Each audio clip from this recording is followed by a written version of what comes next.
All right. We are now live. So I want to say hello, everyone. Welcome to another episode of Keep Leading Live. Just as with the Keep Leading podcast, the Keep Leading live stream on YouTube and Facebook is dedicated to leadership development and leadership insights. I'm your host, Eddie Turner, the Leadership Accelerator. I work with leaders to accelerate performance and drive impact through the power of executive and leadership coaching, facilitation, and professional speaking. As a leader, how much attention do you give to building relationships? Some leaders spend a lot of time focusing on the technical aspects of their work. But according to my guest today, they need to spend just as much time on relationships. My guest today has pioneered the phenomenon that relationships are the greatest off-balance sheet asset any organization possesses. Today, we're going to discuss the importance of strategic relationships, especially in this time of crisis. My guest today, you see him there. You can tell he's a podcaster because he's got the setup. My guest today is David Nour. David Nour is the world's foremost authority on relationship economics. He's the author of 10 books, including bestsellers Relationship Economics, Co-Create, and the forthcoming Curvebenders. David was named to the Global Guru's top 30 leadership professionals list and is one of Marshall Goldsmith's 100 global coaches. He is a Forbes, try that again. He's a Forbes leadership contributor on the future of work. His insights have been featured in a variety of prominent publications. You'll see David's work in the Wall Street Journal, the New York Times, Fast Company, Huffington Post Business, Entrepreneur, and Knowledge Wharton. For these reasons and many more, I am super excited to have my friend, David Nour. David, welcome to Keep Leading Live. Eddie Turner, always good to be with you, my friend. And I understand that friends call you Nour. A lot easier and easy to remember. We all know way too many Davids. So Nour just kind of rolls off the tongue and it's just easy to remember. Yes, you corrected me on that. And so, but everything in your bio and everything in the public writing said David. So I said David, but I'll call you Nour for the rest of the episode. Perfect.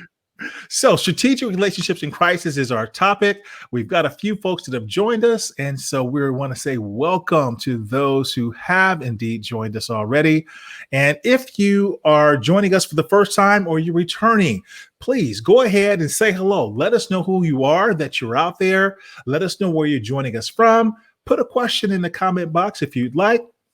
And we will take your comments throughout the session. And if you're not already following David Nour, he is an impressive man. Definitely follow him and connect with him on social media. All right. So tell people a little bit about, if you remember, Nour, this very special day that occurred not long ago. If you give me just a moment, I'd love for you to talk about this. Be careful who you take pictures with, right? They'll come back and haunt you. That's fabulous. Yeah, what a great gathering. Marshall obviously had us together in San Diego way back in January of 2020, right? When many of us traveled extensively for work. And I met this larger than life character with a voice that was God-given talent and capability for radio and these live events and podcasts. Eddie Turner, who wanted a picture of us, and of course we're getting photobombed by somebody in the background. So that was fabulous. What a fabulous gathering. That is the amazing Marva Sadler, the CEO of WBEX. Right? There you go. Yeah, that was a day. So I wanted to show that. The good-looking Nour took a picture with me, and we can't stand that close together anymore now these days, right? So for a lot of reasons, that day was really significant. It was the very first gathering of the Marshall Goldsmith 100 coaches. So the very first annual meeting. So I just had to share that with our audience, let everybody know what a great day that was. Fabulous. It really was a great couple of days, and great to see a lot of friends and make a lot of new ones. Indeed. So let's talk about, if you will, this idea about relationship economics. You are the world's foremost authority on this. So share with my listeners, please, what that is. Sure. So, Eddie, as you may recall our conversation, I'm convinced part of it is nature, kind of where I was born and how I was raised, and the equally valuable part is nurture. So for your audience who may not know as much about my background, I'm originally from Iran, came to the U.S. in 1981 with a suitcase, $100, didn't know anybody, didn't speak a word of English. And I wrote in relationship economics that I didn't get it then, but I certainly get it now, that my dad walking me through bazaars of Iran at a very young age wasn't just about, a checklist of errands we had to run or things mom needed at the house. Dad also had a relationship list.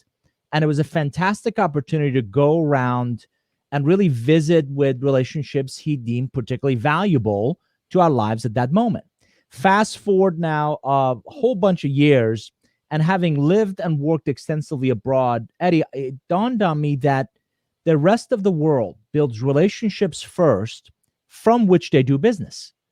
Unfortunately, as Americans, or many Western cultures and Western business climates in particular, we're so focused on the business part that if and only if the business part works, then we'll think about investing in the relationship. Then we think about really engaging on a more human one-on-one level.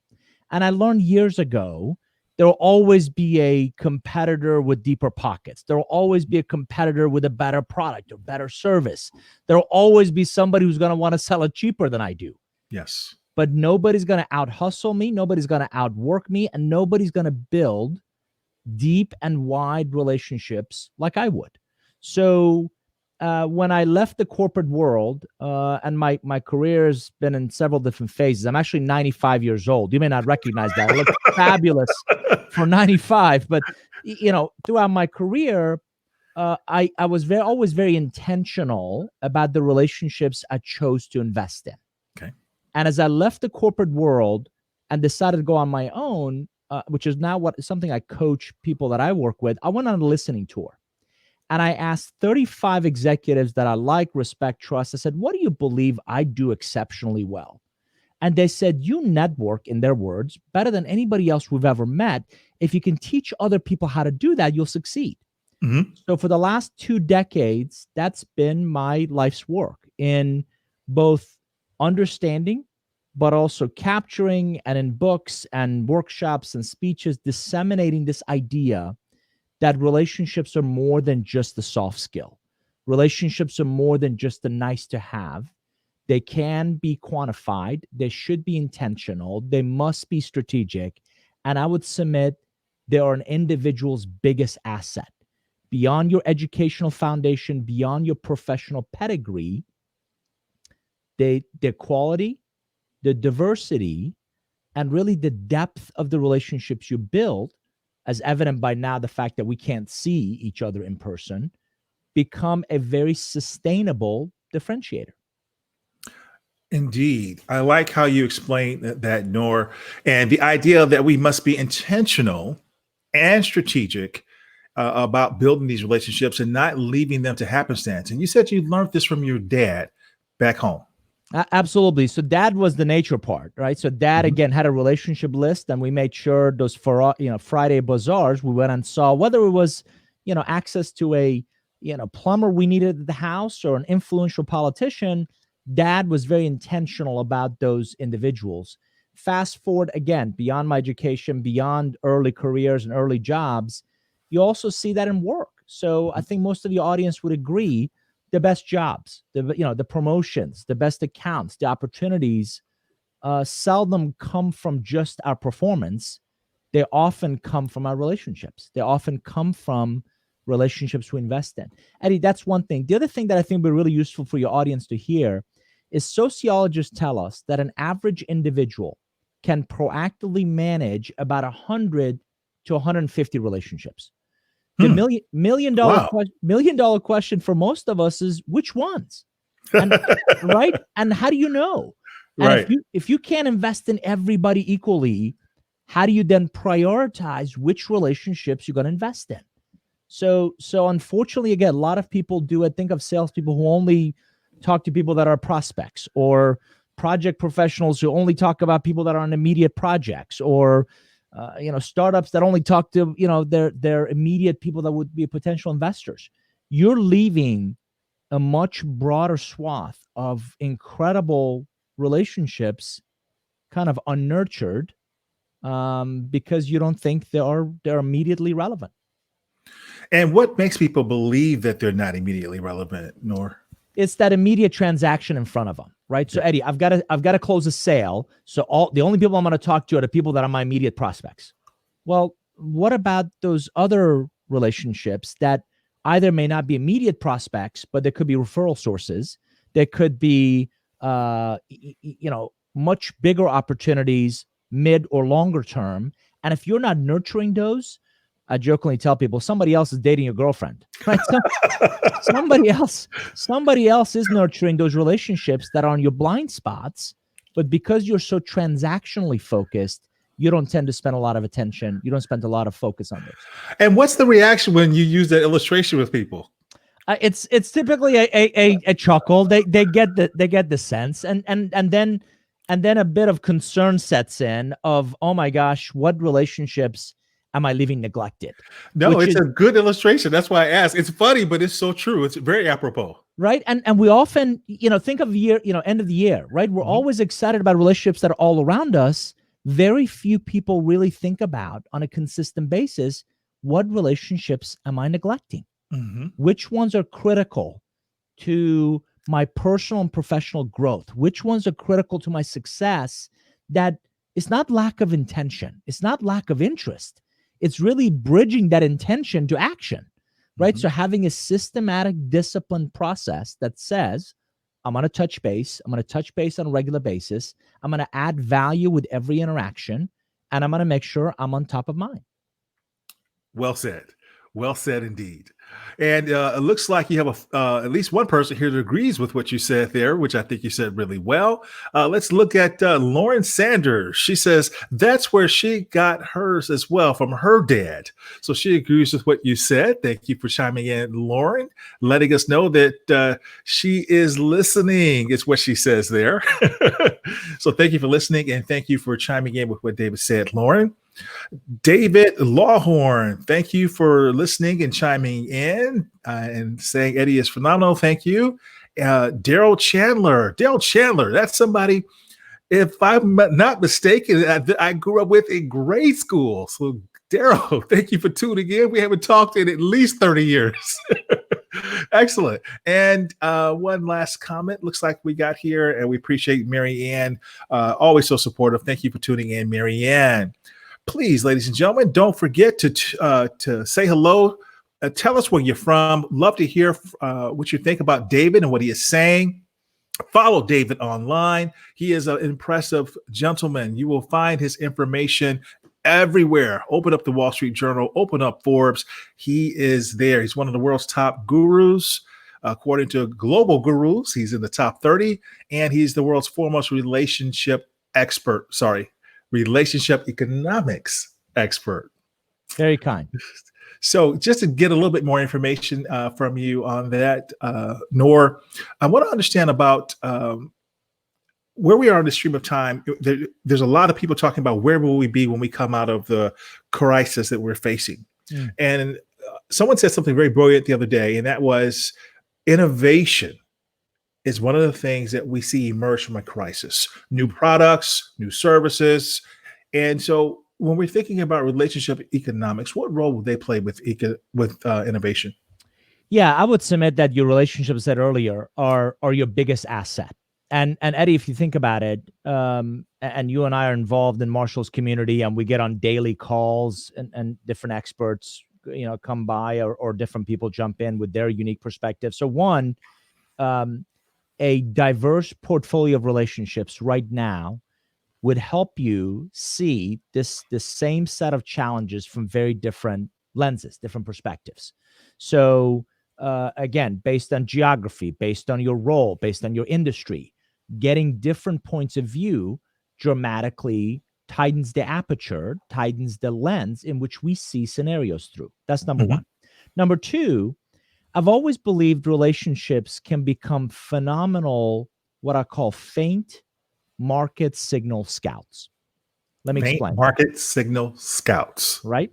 So you talk to Lauren, and she says, that's interesting. Here's something I'm seeing. If Lauren is the only person that mentions to you, you think that might be an anomaly. Then you talk to David and Daryl and Eddie and Mary Ann, very different walks of life, and you hear maybe not exactly the same thing, but you hear similar iterations of it. Now, that can't be a coincidence. Now what you're doing is you're getting these faint market signals from a very broad base of relationships. And Eddie, that should be the opening funnel to innovation opportunities for you, because now they're seeing there's a need. Now you're seeing a broad-based need. Now your relationships may have a potential solution, or certainly potential approach to solving that problem. So your relationships become not only a radar to identify needs, but also potential opportunities to fill those needs.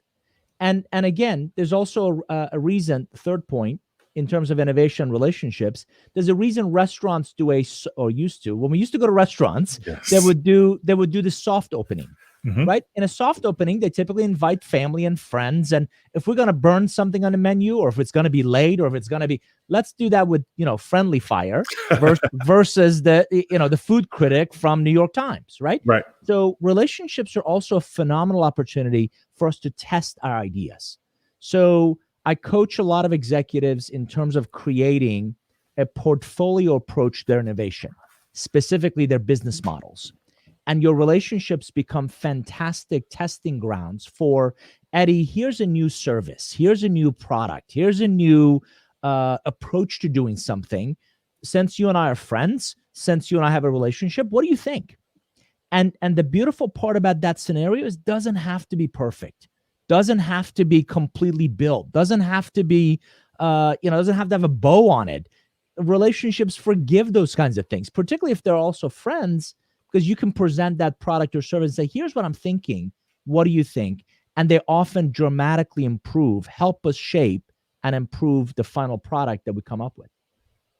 Absolutely. Very well said. And going back to something you said earlier, I want to add the relationships that we've been able to build as a part of the Marshall Goldsmith 100 Coaches family. So I get a chance to listen to great people like you every morning. And that's one of the reasons I invited you on the show. I love your insights and what you bring to the organization. I'm the new kid on the block, so I'm just kind of soaking it all in. But you're one of the originals. And so definitely love what you do there. Very, very kind. And listen, I think we all learned, Marshall's driven into us. And as that, I think my dad said something similar years ago. If you're the smartest person in the room, you're in the wrong room. Right? And I think we all show up on those calls and we're humbled by former, secretaries and presidential administrations and biopharma CEOs and president of European companies, and just the caliber of the folks that show up on those calls. And that's a testament to not just, you and me and Marshall, but I think everybody has that ecosystem, has relationships they can all learn from. Unfortunately, you don't see them really build that community and leverage that community for opportunities to learn and grow. Indeed. And it's easy to start to take something like that for granted and not nurture it or just be one of, as opposed to what you're teaching us in this idea of developing those relationships, nurturing them, and being very intentional about them. Absolutely. And again, you and we've learned, and I'm a big believer of, just like a brand, Mhm. just like your reputation, just like, credibility, the relationships are a soft asset that unfortunately we don't recognize, invest in, protect, develop, market as proactively as we could. And speaking of branding, I love what you've done with this concept of relationship economics. You've branded it. You own that phrase. That is your phrase, and you've put together a nice ecosystem of related words that tie into your framework. I like your ROI. Your ROI. In fact, I want to show just a couple of these, and you can probably tell our audience a little bit about this. Because you've written books on each one of these. So talk about a little bit your branding and how that has built into this relationship concept. Sure. So as I mentioned earlier, as I went out to my relationship ecosystem, and I said, tell me, what do you believe I do well? They said, networking.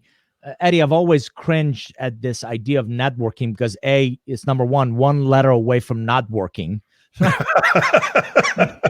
Number two, it's incredibly transactional, right? It's about, and there's a lot of material out there about how to get business cards and give business cards and quote unquote work a room. And, candidly, it makes most people cringe because it really comes across as, inauthentic, right? Doesn't come across, or it comes across as agenda driven or manipulative in some ways. So I wanted to get away from networking. So I talk a lot about building and sustaining really value-based relationships. And in that process, as I went out there and listened to a lot of folks, read a lot of information, interacted with a lot of different people, I started to use this term of relationship currency.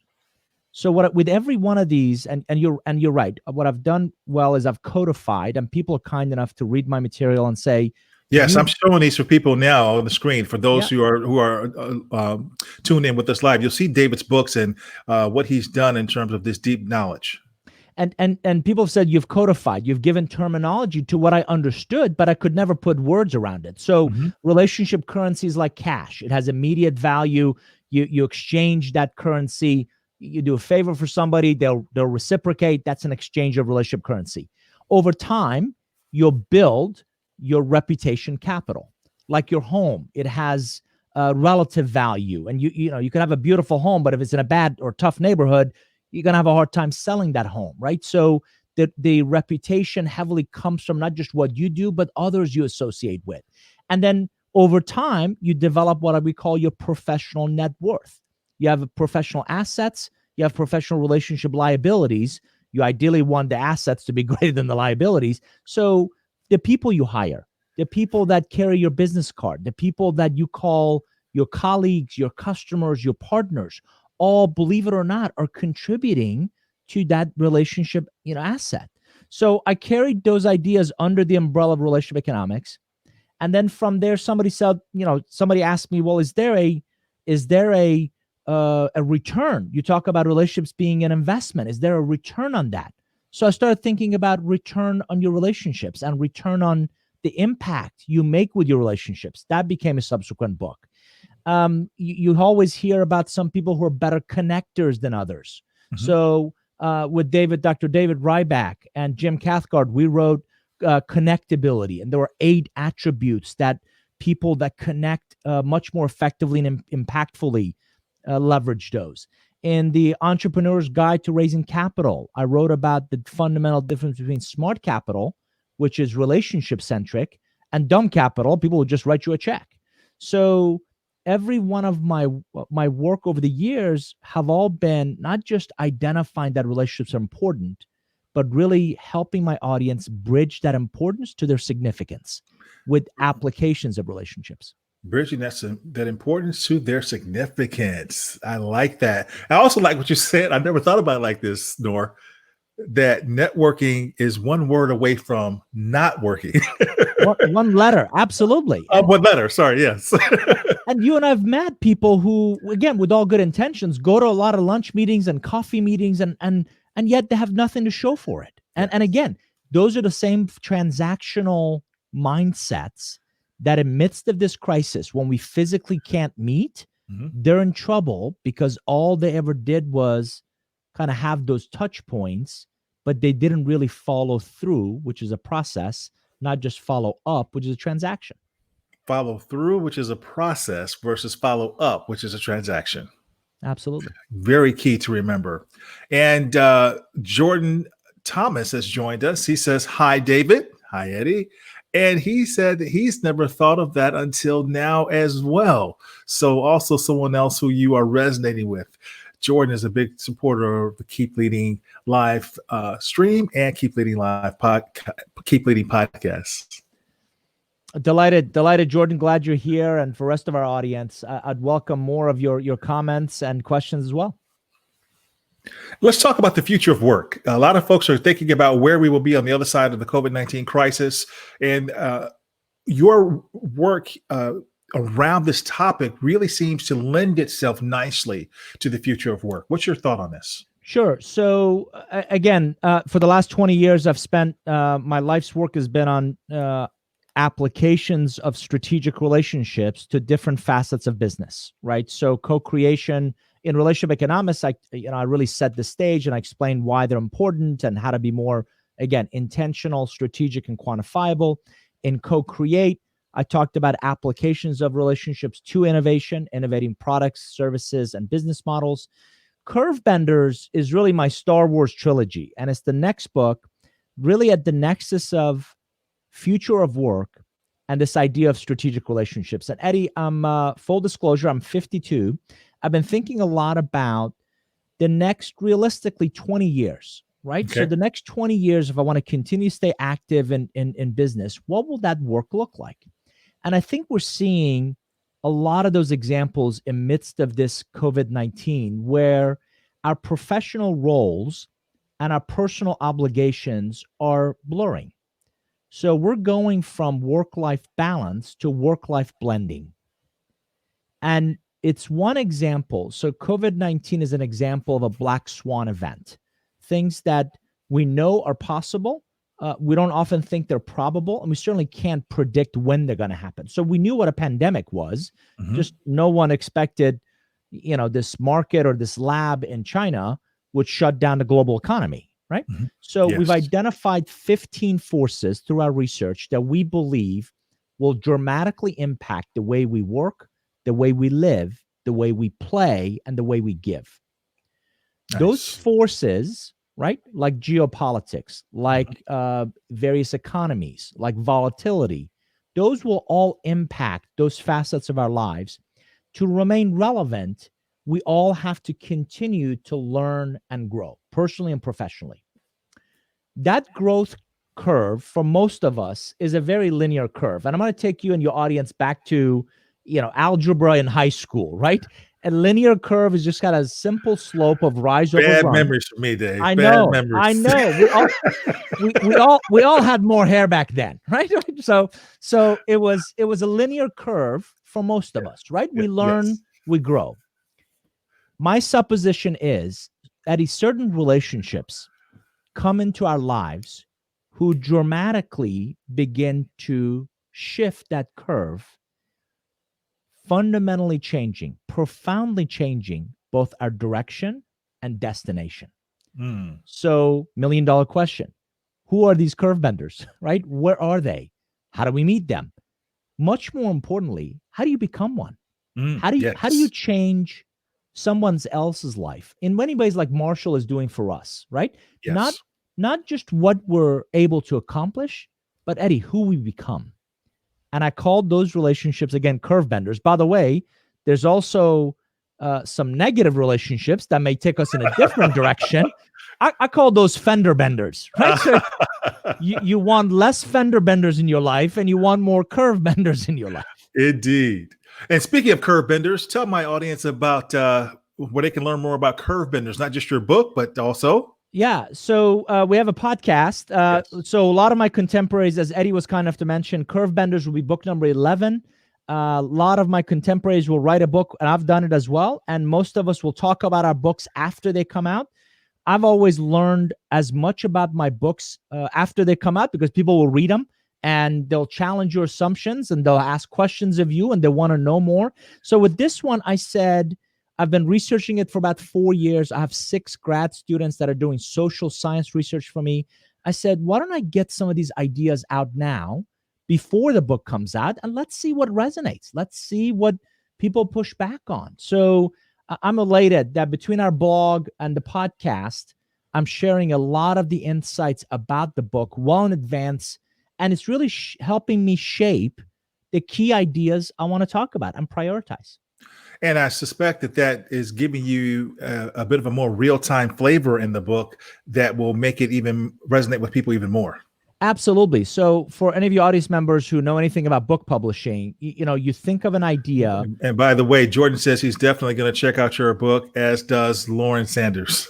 Thank you. I pay Eddie Turner $1 for every nice person. $1 for every nice person that he introduces me to.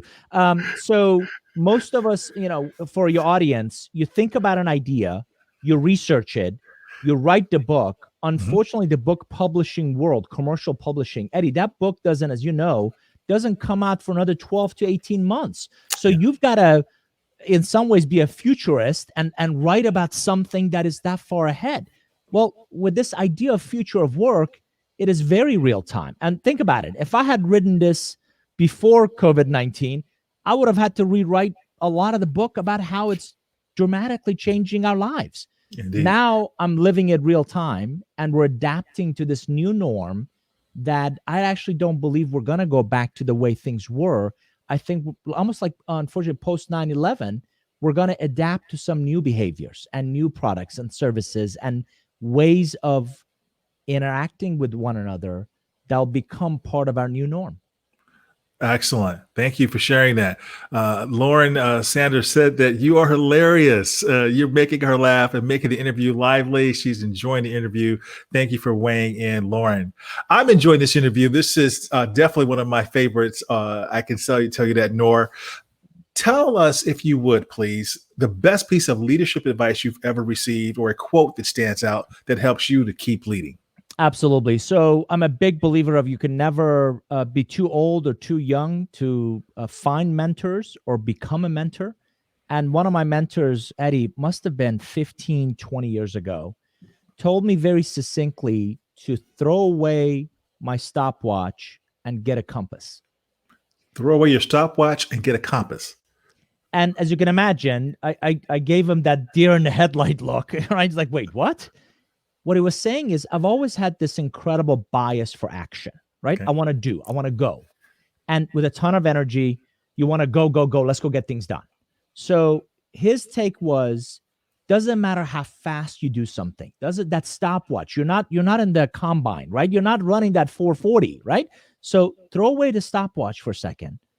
Pause that need to either be in a hurry or get things done as quickly as possible, and get a compass that would give you a stronger direction about where you're going, how you're going to get there, which means take a step back, be more intentional about your planning. None of us could have possibly seen this pandemic, again, shutting down the global economy. So although you can't predict your future, and this is a key idea I talk about in Curve Benders, you can absolutely plan for it. So what lessons are you learning through this journey? What experiences are highlighting your really strong assets? Mm-hmm. And by the way, a good economy hides a lot of organizational flaws and leadership shortcomings. So I think what's happening now, when our economy is taking a bit of a dip, how do we learn from those and really apply them at the very next opportunity? Thank you. I like that. And I want to share something with you, Nour. All the other comments I gave you came in from Facebook, but I have one that's come in from YouTube. Ariana asked the question, can you comment on ways for a young person entering this market to leverage digital connections and networking to get ahead once the markets recover? So Ariana, thanks for that question. Let me challenge a couple of your assumptions. I've had close to 60 conversations with senior executives.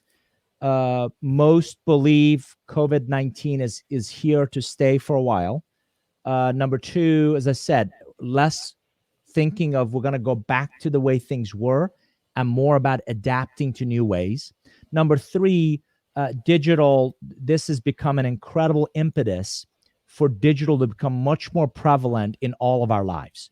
So the single best way I know how to do what you're asking to do, which is a conversation Eddie and I had in a couple minutes ago about with every relationship, with every contact, you have one of two options. You can either enhance that relationship or you can dilute it. The way I like to enhance every interaction is to add value. So knowing what you know about your particular area of expertise. So number one, pick a lane, pick a swim lane, right? Really develop your expertise in a particular area. So Ariana becomes the go-to person for that particular area. Because most people are not just saying, hey, go get me the same guy that does my lawn to become my surgeon, right? Most of us look for specialists in different parts of our lives. And I often coach people, you cannot date everybody. You cannot be everything to everybody. So if you become a focused specialist in an area, then you become the go-to person for that particular area of expertise. And if you add value with every interaction, those who get it, those who value it will seek you out, will want more of you, will want more of that which you bring. And you start to build relationships based on that value add, not just because Ariana is a really nice person. I hope that makes sense. I hope that adds value. Thank you. And Jordan Thomas chimed in again, said that he is sharing this out so other people can benefit. Thank you for doing that. One final question we'll ask you to take. Ariana has another follow-up question. How would you advise companies to structure intentional networking for their new hires? Great, Ariana. Great point. I've actually sat through several company onboarding programs, right? So when you first join, they tell you all about the products. They tell you all about their services. Here's our competitive landscape. Here's everything you'd ever want to know about our industry. And very little about here are the relationships you need to succeed inside our organization, inside your department, inside your function, inside the organization, as well as external to it. So I believe, and again, you use networking. I keep saying relationships that are truly transformational, not just a transaction. So let me give you some specifics. I've always liked a buddy system. So imagine a new hire, almost like a internal mentor program when they first start. What if for the first 6 months, they had somebody to be their relationship mentor, somebody to kind of show them the ropes? Let me introduce you to Eddie. Let me introduce you to Lauren. Let me introduce you to Jordan. These are the people you need to succeed, right? Number one. Number two, what if they created proactive opportunities for different silos to meet others? Imagine how many people are exchanging, especially in a large organization, we exchange emails with or get on conference calls with, and we don't know anything about them. Ariana, last time I checked, people will prioritize relationships they know and they like and they trust and they respect. So giving more disparate parts of the organization chance to get to know other departments and functions and silos will go a long way. The third one is, as I said earlier, I think our work-life balance amid this COVID-19 is blurring into more like a work-life blending. So what if organizations, right, gave people an opportunity to get to know each other on a personal level, right? So some companies are now doing cocktails and questions, happy hours or coffee and questions, or other opportunities for, especially since our families are now in our home offices and we're all working from home, right? What a great opportunity to meet your spouse and see your kids and get to know that non-work side of you. Excellent.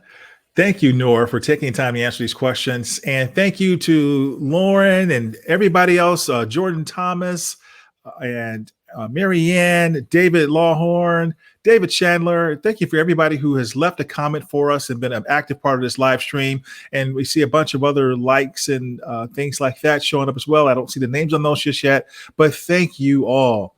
Nour, where can people learn more about you and stay connected to you? Sure. So the easiest place is our website, just my last name, nourgroup.com is the best way, or you can just Google my name, David Nour, Nour, and you'll find articles. We have a pretty extensive blog. As Eddie was kind enough to mention, the Curve Benders podcast is growing its audience. I'm passionate about creating. We've got several webinars that are coming up that are all free. So great opportunity to learn and grow through our ideas. It's just our website, nourgroup.com. Outstanding. Well, thank you for sharing that. We're going to put that in the show notes for the regular episode when it airs in about a month or so. We'll put this out as a regular audio, but everybody can still have access to the video. This is obviously live on YouTube, live on Facebook. It will live there, and we're going to make this available to the folks on LinkedIn. I have thoroughly enjoyed this conversation, Nour. Thank you so much for being a guest on Keep Leading Live. Eddie, it was great to be with you. Thanks for having me. And thank you all for listening. That concludes this episode, everyone. I'm Eddie Turner, the Leadership Accelerator, reminding you that leadership is not about your title or your position. Leadership is action. Leadership is activity. It's not the case of once a leader, always a leader. We must be a leader at our core and allow it to emanate in all we do. So whatever you're doing, always keep leading.